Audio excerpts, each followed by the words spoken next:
Cuento Un parricidio de Guy de Maupassant. El abogado había alegado demencia. ¿Cómo explicar de otro modo aquel extraño crimen? Una mañana habían sido encontrados en un cañaveral próximo a Chateau dos cadáveres abrazados, un hombre y una mujer, de la buena sociedad, conocidos, ricos, ya no muy jóvenes y casados hacía apenas un año, siendo la mujer viuda desde hacía 3. No se les conocían enemigos, ni les habían robado. Parecía que habían sido arrojados al río desde la orilla, tras haber sido golpeados, uno tras otro, con un largo objeto puntiagudo de hierro. La investigación no conducía a nada. Los barqueros interrogados no habían visto nada. Estaban a punto de interrumpirse las pesquisas cuando un joven carpintero de un pueblo vecino, que se llamaba George Louis, apodado el Señorito, se entregó. A todas las preguntas solo respondía: conocía al hombre desde hacía 2 años y a la mujer desde hacía 6 meses. Venían a menudo a que le restaurara muebles antiguos, ya que tengo práctica en el oficio. Y cuando le preguntaban ¿y por qué los mató?, él respondía con terquedad: los maté porque me dio la gana. No le pudieron sacar nada más. Este hombre era un hijo natural sin duda, que había sido dado a criar en otro tiempo en la región y luego abandonado. Su único nombre era George Louis, pero como al crecer se había vuelto extremadamente inteligente, con gustos y delicadezas naturales que no tenían sus compañeros, le habían apodado el Señorito y no le llamaban ya de otro modo. Tenía fama de gran destreza en el oficio de ebanista que había elegido. También hacía alguna que otra escultura de madera. Se decía que era, además, muy fanático, partidario de las doctrinas comunistas e incluso nihilistas, apasionado lector de novelas de aventuras, de novelas de dramas sangrientos, votante influyente y hábil orador en las reuniones públicas de obreros o de campesinos. El abogado había alegado demencia, pues en efecto, ¿cómo era posible admitir que aquel obrero hubiera dado muerte a sus mejores clientes, a unos clientes ricos y generosos? Lo reconocía él mismo, que en los últimos 2 años le habían encargado trabajos por valor de 3.000 francos, como resultaba de sus libros de contabilidad. Solo una explicación parecía posible: la demencia. La idea fija del desclasado que se venga en la persona de 2 burgueses de todos los burgueses, y el abogado hizo una hábil alusión a ese sobrenombre del Señorito, con el que conocían en el pueblo aquel abandonado. Exclamaba: ¿no es una ironía, y una ironía capaz de fanatizar más aún a este desaventurado muchacho sin padre ni madre? Él es un apasionado republicano. ¿Qué digo? Pertenece incluso a ese partido político al que en otros tiempos la República reservaba el fusilamiento y la deportación, y que hoy acoge con los brazos abiertos ese partido para el que el incendio es un principio y el asesinato un simple medio. Estas tristes doctrinas, hoy aclamadas en toda reunión pública, han arruinado a este hombre. Ha oído a algunos republicanos y a mujeres, sí, hasta a mujeres, pedir la muerte de Gambetta, la muerte de Greville. Su mente enferma se trastornó y quiso sangre, sangre de burgueses.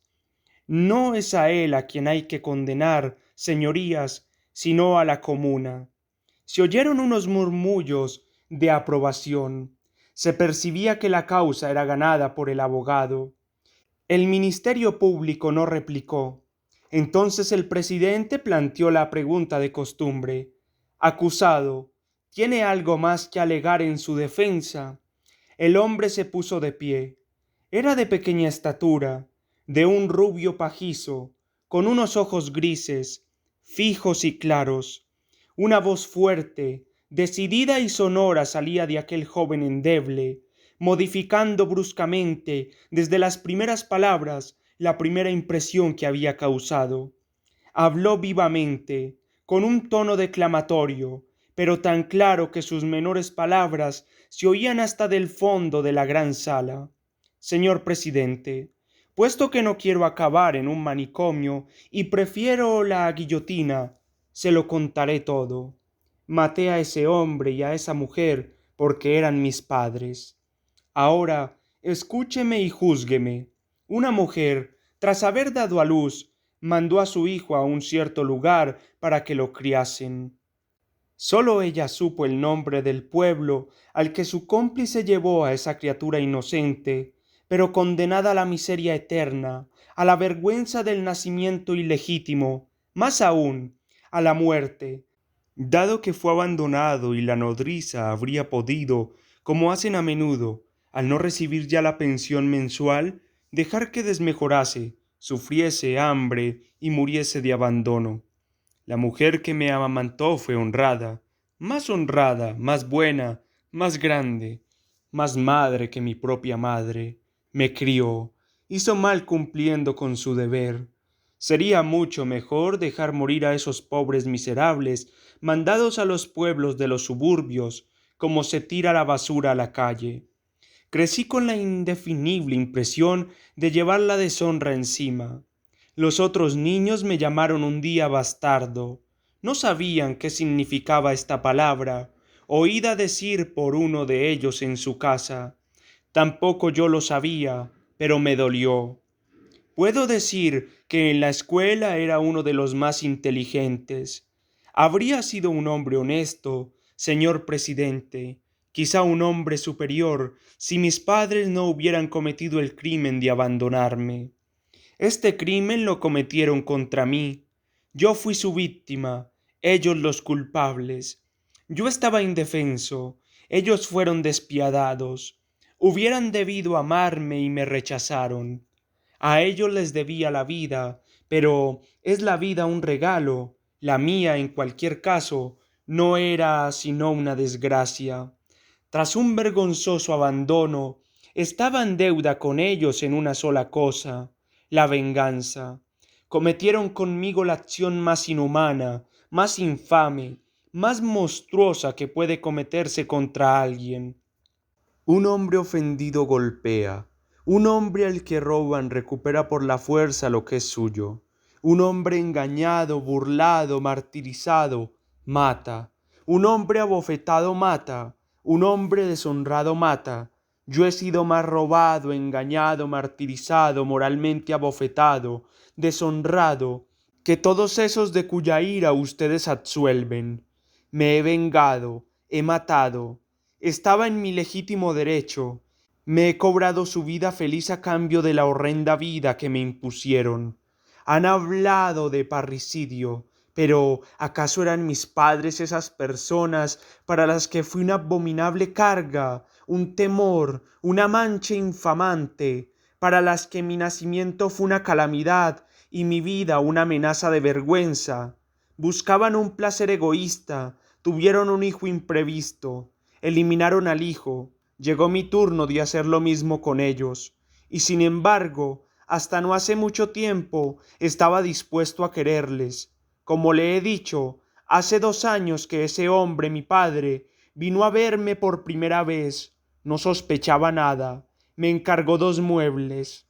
Posteriormente me enteré de que había recabado información del párroco bajo secreto de confesión, naturalmente. Volvió a menudo, me daba trabajo y me pagaba bien. A veces hasta charlaba un poco de esto y de lo otro. Sentía por él un cierto afecto.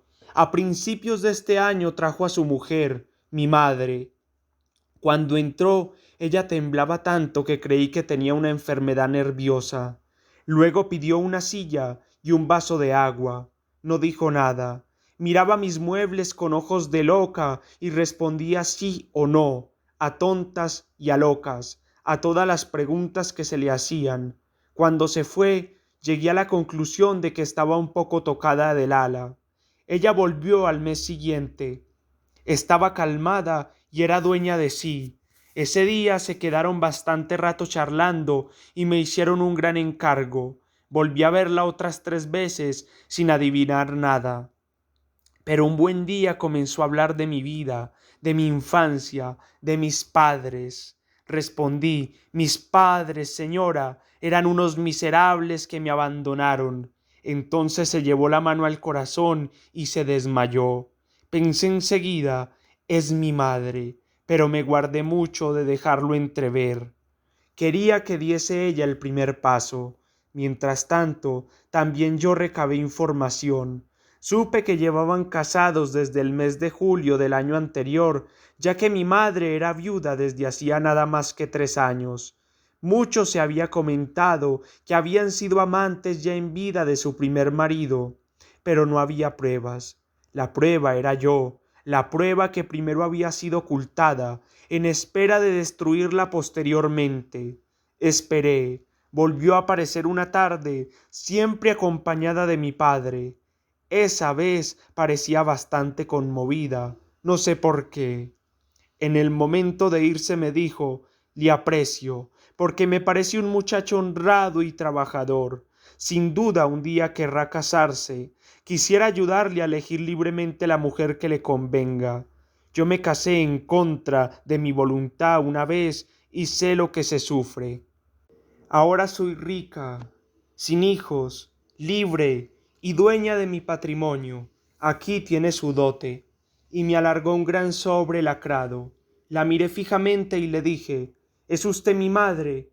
Ella dio 3 pasos atrás y se tapó los ojos con la mano para no mirarme. Él, el hombre, mi padre, la sostuvo entre los brazos y me gritó: ¿está usted loco? Respondí: en absoluto. Sé muy bien que ustedes son mis padres. No pueden engañarme. Admítanlo y mantendré el secreto. No les guardaré rencor y seguiré siendo lo que soy, un ebanista. Él retrocedió hacia la salida sin dejar de sostener a su mujer, que comenzaba a sollozar. Corrí a cerrar la puerta. Me guardé la llave en el bolsillo y proseguí: pero mírela y atrévase a negarme una vez más que es mi madre. Entonces él se enfureció, se puso palidísimo, espantado ante la idea de que el escándalo evitado hasta entonces pudiera estallar de improviso, que su posición, su buen nombre, su reputación se vieran arruinados de golpe, y balbuceaba: es usted un canalla que lo único que quiere es sacarnos dinero, como para hacer el bien a la gente, a estos patanes, ayudarles, socorrerles. Mi madre, espantada, no hacía sino repetir: vámonos, vámonos. Delante de la puerta cerrada él gritó: si no abre enseguida, haré que le metan en la cárcel por chantaje y secuestro. Había mantenido la sangre fría. Abrí la puerta y le vi desaparecer en la oscuridad. Entonces tuve la impresión de haberme vuelto huérfano de golpe, de ser abandonado, arrojado al arroyo. Una espantosa tristeza mezcla de ira, odio, asco me dominó.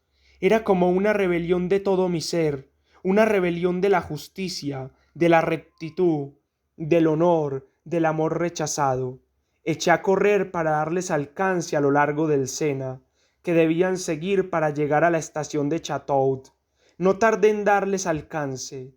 La noche estaba oscurísima.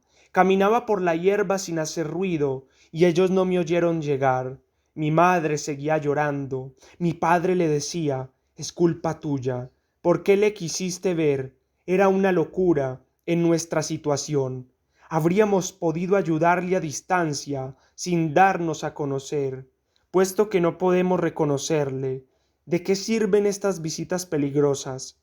Me planté delante de ellos, suplicante, balbucí: ven cómo son mis padres, me rechazaron ya una vez, quieren hacerlo de nuevo. Entonces, señor presidente, él levantó la mano: se lo juro por mi honor, la ley, la república. Me golpeó, y cuando yo le cogí de la pechera, se sacó del bolsillo un revólver. Me enfurecí, no sé nada más, solo que llevaba en mi bolso el compás y le golpeé con él, le golpeé tanto como pude. Ella se puso a dar alaridos: ¡socorro! ¡Al asesino!, dándome tirones de la barba. Parece que la maté también a ella. ¿Cómo saber lo que hice en ese momento? Luego, cuando les vi a los dos en el suelo, Sin pensármelo dos veces los arrojé al Sena. Eso es todo. Ahora júzgueme usted. El acusado se volvió a sentar. Tras esta revelación, el juicio fue aplazado hasta la sesión siguiente. Pronto se resolverá. Si fuéramos miembros del jurado, ¿qué haríamos con este parricida?